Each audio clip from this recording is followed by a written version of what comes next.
تسهل علينا هذه الدروس. رب زدني علما رب اشرح لي صدري ويسر لي أمري واحلل عقدة من لساني يفقهوا قولي. فبشر عباد الذين يستمعون القول فيتبعون أحسنه أولئك الذين هداهم الله وأولئك هم أولو الألباب. عزیز طلباء، بحمد اللہ تعالی و بعونہ جل وعلا مشکات المصابیح کے سلسلہ دروس کا یہ ایپیسوڈ آپ کے سامنے موجود ہے، اور ہم آج کے سبق کے حوالے سے الحمدللہ طہارت کے سلسلے میں ہی جو باب الوضو، وضو کا طریقہ جو کہ مسنون طریقہ ہے اور جو کہ اصل صحیح طہارت اللہ رب العالمین کے ہاں مطلوب ہے، جس کے بعد ہم اللہ کی بارگاہ میں حاضر ہوں تو اللہ پاک ہماری وہ عبادت قبول فرما لے، تو وہ طریقہ احادیث کی روشنی میں الحمدللہ ذکر ہو رہا ہے۔ حدیث نمبر 406 ہے، اور وضو میں انگلیوں کا خلال۔ وضو کرتے وقت بعض لوگ جلدی میں یہ چیز مس کر جاتے ہیں اور ان کا وضو مکمل نہیں ہوتا اور طہارت پوری نہیں ہوتی، پھر نماز پہ اثر پڑتا ہے۔ تو پہلی حدیث عبداللہ بن عباس رضی اللہ تعالیٰ عنہما سے موجود ہے، مروی عن ابن عباس رضی اللہ تعالیٰ عنہما قال قال رسول اللہ، کہتے ہیں کہ رسول اللہ صلی اللہ علیہ وسلم نے ارشاد فرمایا، اذا تودعت فخلل بین اصابع یدیک ورجلیک۔ اذا تودعت، جب تو وضو کرے، فخلل بین اصابع یدیک، تو خلال کیجئے اپنے دونوں ہاتھوں کی انگلیوں کے درمیان، ورجلیک، اور اپنے دونوں پاؤں کی انگلیوں کے درمیان، تاکہ کوئی جگہ خشک یا سوکھی نہ رہے۔ رواہ ترمذی، امام ترمذی نے اس کو روایت کیا ہے۔ وروى ابن ماجہ نحوہ، امام ابن ماجہ نے اسی مثل ہی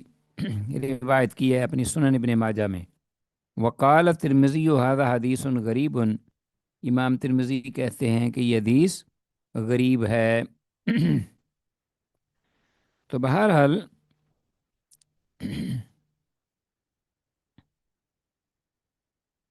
حدیث تحقیق کے بعد معلوم ہوتا ہے کہ یہ حسن درجہ کی ہے، اور یہ سنن ترمذی کتاب الطہارہ میں آئی ہے، باب فی تحلیل الاصابع، اور سنن ابن ماجہ میں بھی کتاب الطہارت میں ہے، باب الاذنان من الرأس، اس باب میں یہ حدیث دی گئی ہے اور حسن ہے، یعنی صحت کے مقام پہ۔ 407 حدیث وعن المستورد بن شداد، مستورد بن شداد رضی اللہ تعالیٰ عنہ سے روایت ہے، قال، کہتے ہیں، رأیت رسول اللہ صلی اللہ علیہ وسلم، کہ میں نے دیکھا اللہ کے رسول صلی اللہ علیہ وسلم کو، اذا تودع، جب آپ نے وضو کیا، یدلک اصابع رجلیہ بخنصرہ، کہ آپ یدلک مل رہے تھے، اصابع رجلیہ، اپنے دونوں پاؤں کی انگلیوں کو مل رہے تھے اچھی طریقے سے، بخنصرہ، اپنی چھوٹی انگلی کے ساتھ۔ ہاں جی، انگلیوں میں ایک چھینگلی کہتے ہیں نا، سب سے چھوٹی، جسے ہم پنجابی میں چیچی کہتے ہیں، تو یہ خنصر، اس کو انڈر لائن کیجئے، بخنصرہ، اپنی چھوٹی انگلی کے ساتھ، تو پاؤں کا خلال جو ہے بائیں ہاتھ کی چھوٹی انگلی کے ساتھ۔ رواہ ترمذی و ابو داود و ابن ماجہ، اس حدیث کو امام ترمذی، امام ابو داود اور امام ابن ماجہ رحمہم اللہ سب نے اپنی اپنی کتب حدیث میں روایت کیا ہے۔ لیجئے آگے جو حدیث آ رہی ہے 408، یہ انس بن مالک رضی اللہ تعالیٰ عنہ سے روایت ہے، اور اس کا ہم جو موضوع یا عنوان ہے وہ دے سکتے ہیں، داڑھی کا خلال کرنا، یہ اوپر جو تھا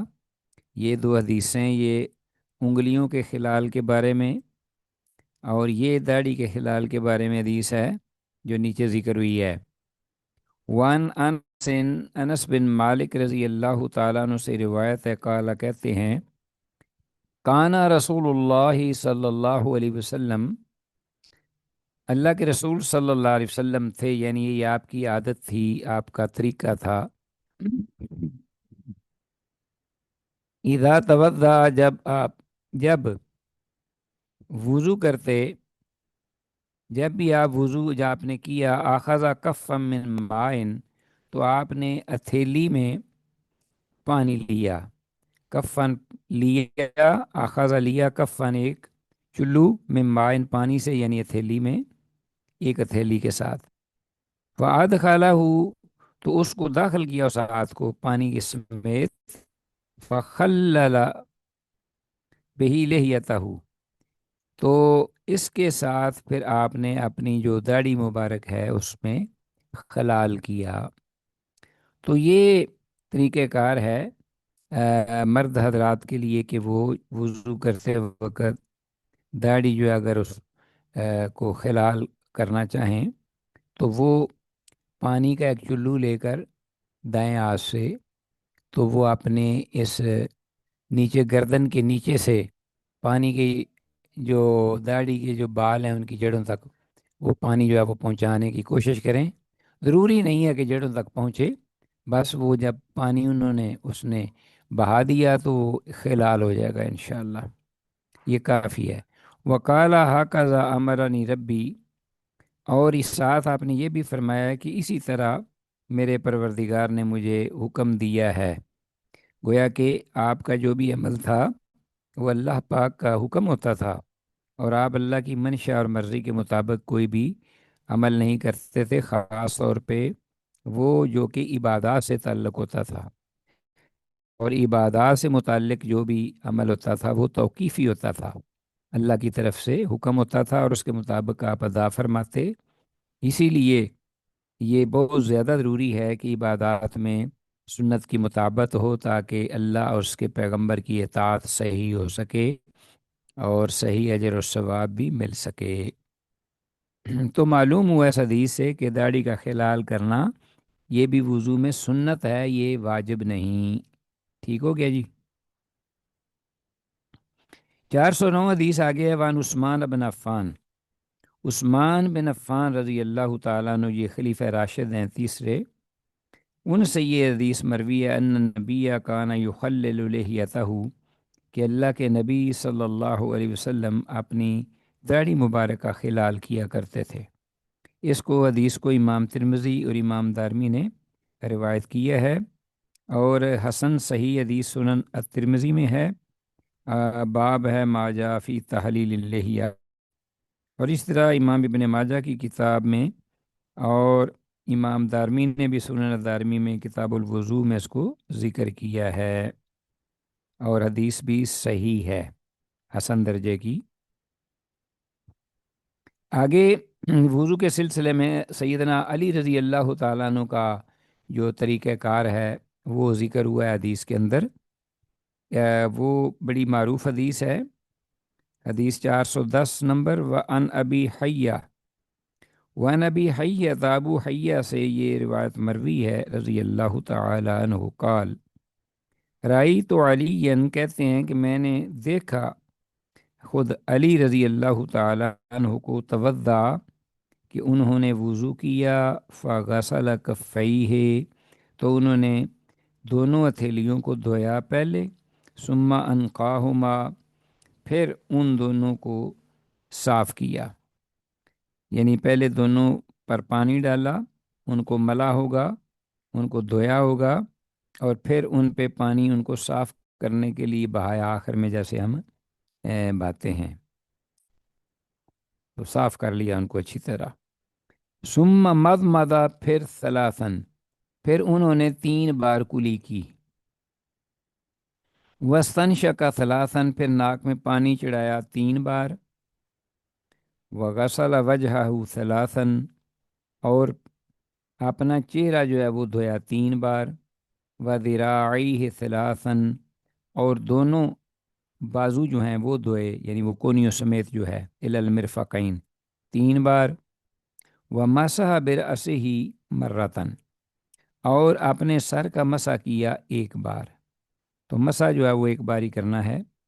ثم غسل قدمیہ الی القعبین، پھر انہوں نے اپنے دونوں پاؤں ٹخنوں سمیت دھوئے، الہ جو ہے نا وہ انتہا تک ہے غایت کے لیے، لیکن وہ چیز اس میں شامل ہوتی ہے جس کا نام لیا جاتا ہے الی القعبین۔ کعبین سے مراد یہ نہیں کہ ٹخنے جو ہیں وہ الگ ہوں اور ٹخنوں تک، ٹخنے اس میں شامل نہیں ٹخنے اس میں شامل ہیں۔ ثم قام، پھر وہ کھڑے ہوئے۔ یہ بات جو انہوں نے کہی یا کی یہ قابل غور ہے۔ وضو کرنے کے بعد، پاؤں دھونے کے بعد مکمل کیا، ثم قام، پھر کھڑے ہوئے، فآخذ فضل طہورہ، تو انہوں نے کیا کیا کہ وہ جو اپنی طہارت یعنی وضو کا بچا ہوا پانی تھا، فشربہ، انہوں نے کھڑے ہو کر پیا، کھڑے ہوئے اور انہوں نے کھڑے ہو کر وہ پانی پیا، بیٹھے ہوئے تھے۔ وہ قائم، انہیں سال میں کہ آپ کھڑے ہو رہے تھے یا کھڑے تھے۔ ثم قال، پھر فرمایا کہ احبب، تو میں نے یہ چاہا، پسند کیا، ان اریکم، کہ میں تم کو دکھلا سکوں یا دکھا دوں، کیف کان طہور رسول اللہ، کہ کیسے تھی اللہ کے رسول صلی اللہ علیہ وسلم کی طہارت کا طریقہ، کہ آپ کیسے وضو فرمایا کرتے تھے۔ تو میں نے چاہا کہ میں آپ کو باقاعدہ کھڑے ہو کر اور آخر پانی بھی پیا، تو انہوں نے آپ کو پانی اسی طرح پیے دیکھا ہوگا، اور مکمل انہوں نے یہ انداز اپنایا اول سے آخر تک۔ رواہ ترمذی و نسائی، اس امام ترمذی اور امام نسائی نے روایت کیا ہے اس حدیث کو۔ تو یہ حدیث جو ہے عزیز طلباء، یہ 410 حدیث بڑی معروف ہے، صحیح ہے، اور جامع ترمذی کتاب الطہارت میں آئی ہے، اور اسی طرح امام نسائی نے بھی اس کو ذکر کیا ہے کتاب الطہارہ میں ہی، ٹھیک ہے جی، اور سنن نبی داود نے بھی، اور سنن نبی داود نے باب نمبر 116 میں اس کو ذکر کیا ہے۔ چلیں جی، باقی کلیئر ہے اس کا مفہوم، کہ بندہ جو ہے وہ اگر یہ انداز اپنا لیتا ہے اور پانی کھڑے ہو کر پینے کا بھی جواز ہے عام حالات میں بھی، اگر وضو کے بعد ہے تو وہ ایک خاص حالت تھی، لیکن اس سے یہ جواز ضرور نکلتا ہے کہ آدمی کھڑے ہو کر پانی پی سکتا ہے۔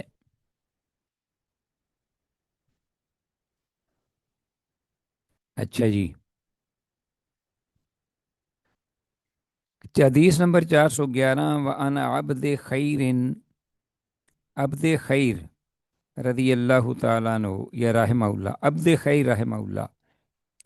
قال، کہتے ہیں، نحن جلوسن، کہ ہم بیٹھے ہوئے تھے، ننظر الی علی، ہم دیکھ رہے تھے علی رضی اللہ تعالیٰ عنہ کی جانب۔ یہ بھی واقعہ ہے، اسی سے ملتا جلتا جو پہلی حدیث میں گزرا ہے، تو یہ اور الفاظ کے ساتھ عبد خیر رحمہ اللہ نے ذکر کیا ہے کہ ہم بیٹھے ہوئے تھے، نحن جلوسن ننظر الی علی، ہم دیکھ رہے تھے علی رضی اللہ تعالیٰ عنہ کی جانب، ہی نہ توضع،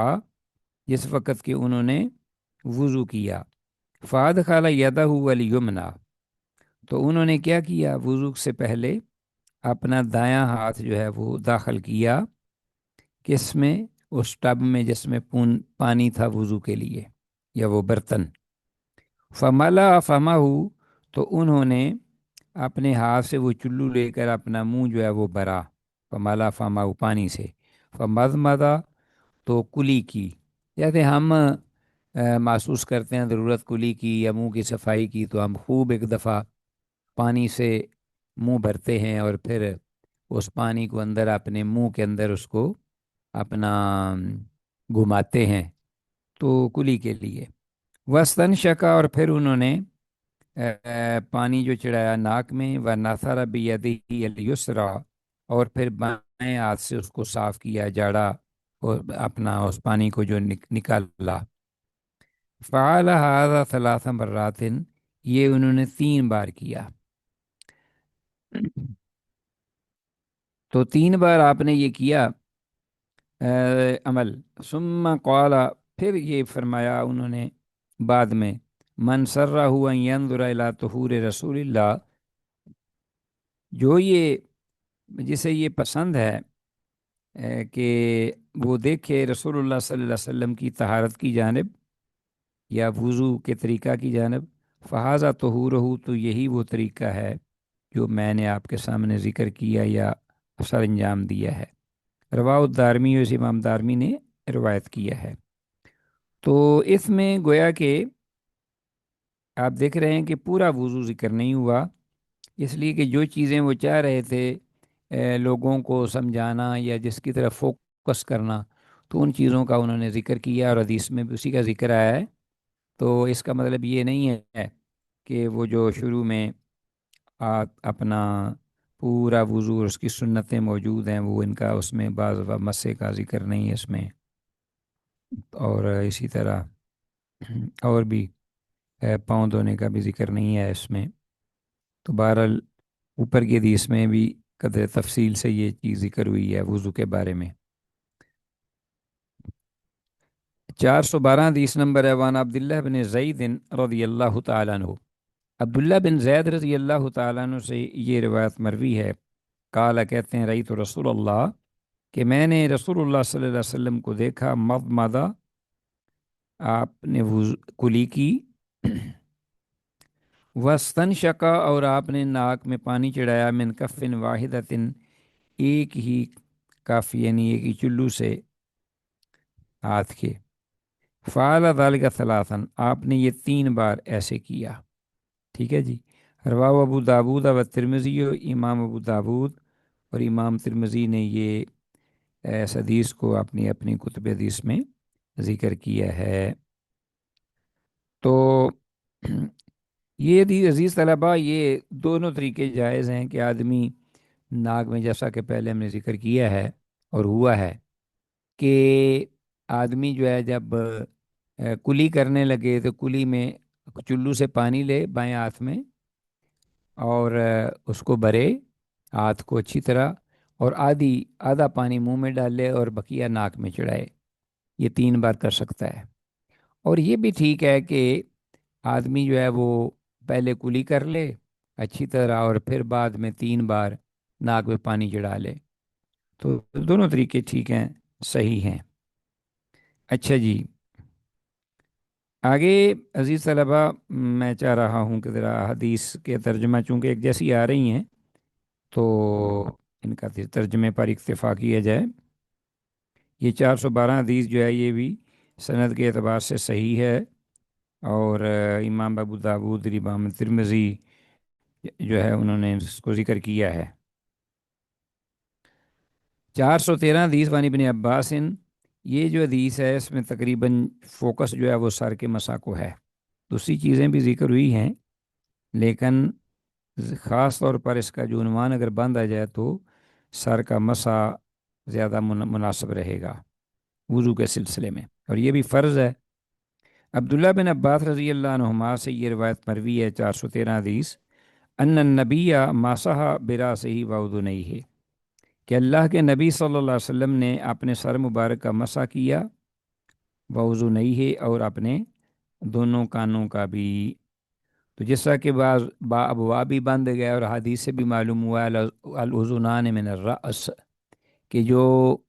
کان ہیں وہ بھی سر کا حصہ ہیں. تو جب آدمی سر کا مسح کرے گا تو اس وقت وہ اسی طرح ہی ساتھ ہی اپنی جو شہادت کی انگلیاں دونوں ہاتھوں کی، ان کو دونوں کانوں کے سوراخوں میں کسی حد تک گھمائے، اور ان کانوں کی بیک جو ہے وہ جو انگوٹھے ہیں ان کے ساتھ ان کو مسح کرے اور ان پہ پھیرے بیک سائڈ پہ. تو وہ ان کا کانوں کا مسح اس طریقے سے ہوگا. آگے ہمارے پاس حدیث ہے 414 حدیث نمبر وان ربیع بنت معوذ. ربیع بنت معوذ رضی اللہ تعالیٰ عنہ، یہ خاتون صحابیہ، ان کا ذکر آتا ہے احادیث میں، تو ان سے یہ روایت مروی ہے انما رات النبیہ، کہ انہوں نے، وہ خود بیان کرتی ہیں کہ انہوں نے اللہ کے نبی صلی اللہ علیہ وسلم کو دیکھا، یتوضأ، کہ آپ وضو فرما رہے تھے، قالت، تو کہتی ہیں، یعنی جو راویہ ہیں ربیع بنت معوذ رضی اللہ تعالیٰ عنہ، فمسح رأسہ ما اقبل منہ، کہ آپ صلی اللہ علیہ وسلم نے اپنے سر مبارک کا مسح کیا، اپنی یہ سر کی سامنے والی جو پیشانی کا حصہ، وہاں سے شروع ہوئے، وما ادبرا، اور پھر وہ اس کو پیچھے لے گئے، ٹھیک ہے جی، ما اقبل منہ وما ادبرا، اگلے حصے پر بھی مسا اور پچھلے حصے پر بھی مسا کیا، وسد گئی ہے، اور اپنے دونوں، سد گئی ہے کن پٹیوں پر بھی، ٹھیک ہے جی، وَأُذُنَيْهِ ہے، اور اپنے دونوں کانوں کو بھی، یعنی کانوں پر بھی کانوں کا بھی مسا کیا، مرتن واحدتن، ایک ہی بار، تو یہ ذہن میں رکھنا ہے کہ یہ سر کا مسا اور پھر پیچھے لے جانا گردن تک واپس لا کے، پھر اس کے ساتھ اپنا، اپنی جو صدغین ہیں، اپنی کن پٹیاں وہ، اور پھر اسی طرح کانوں کے اندر کے سوراخ وہ، تو ان کو ایک بار ہی آپ نے اسی گیلے ہاتھ سے ہی، نیا پانی نہیں لینا، تو مسا کیا جائے گا، وفی روایت انہ توضأ، اور ایک روایت میں یہ الفاظ ہیں کہ آپ نے وضو کیا، فادخل اصبعیہ فی جوہری اذنیہ، تو آپ نے اپنی دونوں انگلیاں جو ہیں وہ، یعنی مراد شہادت کی ہیں، شہادت کی انگلیاں، وہ داخل کی فی جوہری اذنیہ، اپنے دونوں کانوں کے سوراخوں میں، رواہ ابو داود وروا ترمذی الروایت الاولی، امام ابو داود نے اس کو روایت کیا ہے، اور امام ترمذی نے پہلی روایت کو ذکر کیا، ٹھیک ہے جی، اوپر والی جو ہے ربیع بنت معوذ والی، و احمد و ابن ماجہ ثانیہ، اور یہ جو وفی روایت کے آگے جو الفاظ ہیں، انہ توضأ فادخل اصبعیہ فی جوہری اذنیہ، تو یہ امام احمد نے مسند احمد میں، اور امام ابن ماجہ نے سنن ابن ماجہ میں اس کو، ان کو روایت کیا ہے، ان الفاظ کو، ٹھیک ہو گیا جی، تو یہ 414 حدیث ہے، حسن درجے کی یہ حدیث ہے، اور صحیح ہے، اور مختلف کتب حدیث میں اس کا ذکر ہوا ہے، مفہوم میں کلیئر ہے۔ 415 حدیث نمبر آتی ہے آگے، ون عبداللہ بن زید، عبداللہ بن زید رضی اللہ تعالیٰ عنہ سے روایت ہے، انہو رأى النبی، کہ انہوں نے اللہ کے نبی صلی اللہ علیہ وسلم کو دیکھا، توضأ، کہ آپ نے وضو فرمایا، وَأَنَّهُ مَسَحَ رَأْسَهُ بِمَاءٍ غَيْرَ فَضْلِ يَدَيْهِ، تو آپ نے اپنے سر کا مبارک کا جو ہے وہ مسح کیا، ایسے پانی کے ساتھ، غیر فضل یدیہ، جو کہ پانی جو ہے وہ بچا ہوا نہیں تھا، یعنی زائد پانی نہیں تھا، اضافی پانی نہیں تھا، غیر فضل یدیہ، ٹھیک ہے جی، یعنی ہاتھ سے پانی، جو پانی ہاتھ کے ساتھ لگا ہوتا ہے اس سے نہیں، بلکہ نیا جو پانی ہے وہ ساتھ لیا، نیا ہاتھ جو ہے وہ نئے سرے سے پانی کے نیچے کیا، اس کو تر کیا، اس کو گیلا کیا، اور پھر اس کے ساتھ آپ نے یہ جو ہے وہ مسح کیا، رواہ مسلم ما زوائد، ہاں جی، امام مسلم نے اس حدیث کو روایت کیا ہے، ہاں جی، اور مسلم میں کچھ الفاظ زیادہ بھی ہوئے ہیں، تو عزیز طلبہ، اس حدیث سے یہ معلوم ہوتا ہے کہ سر کے مسح کے لیے نیا پانی لے لینا چاہیے، ٹھیک ہے، یہ پہلے میں نے بات کہی ہے کہ لینے کا وہاں پہلی حدیثوں میں تذکرہ نہیں ہے، لیکن یہاں اس حدیث میں یہ واضح اور کلیئر ہو گیا ہے کہ آپ نے جب مسح فرمایا تو مسح راسہ، تو آپ نے اپنے سر کا جو مسح کیا ہے، سر کی بات کر رہا ہوں، کانوں کی الگ بات نہیں، وہ کان تو سر کے اندر جو ہیں وہ شامل ہیں، اسی ہاتھ کے ساتھ کانوں کا بھی، اور کانوں کے اندر سوراخوں کا بھی، اور کانوں کے بیک کا بھی انگوٹھوں کے ساتھ مسا ہوگا۔ لیکن انہو مسا راسو بمائن غیر غیر فضل یدیہ، تو سر کے مسا کے لیے نیا پانی لینا چاہیے۔ اور بعض لوگوں نے یہ پڑھا ہے اس انداز سے، اس کو، ان الفاظ کو، جس کے معنی ہے ہاتھ کے بچے ہوئے پانی سے آپ نے وضو کیا، لیکن پہلا احتمال زیادہ صحیح ہے۔ تو بہرحال بعضوں نے کہا ہے کہ اس سے مراد یہ ہے کہ ہاتھ کا جو بچا ہوا پانی تھا اسی سے ہی آپ نے مسح کیا ہے، لیکن پہلا جو اپنا مفہوم ہے وہ صحیح ہے کہ سر کے مسح کے لیے آپ اپنے ہاتھوں کو بگوئیں نئے سرے سے، تاکہ کان اور سر ان کا مسح ہو جائے۔ اچھا جی، تو یہ حدیث جو ہے 415 نمبر حدیث ہے، صحیح ہے، بالکل صحیح مسلم میں اس کو امام مسلم نے روایت کیا ہے۔ ٹھیک ہو گیا۔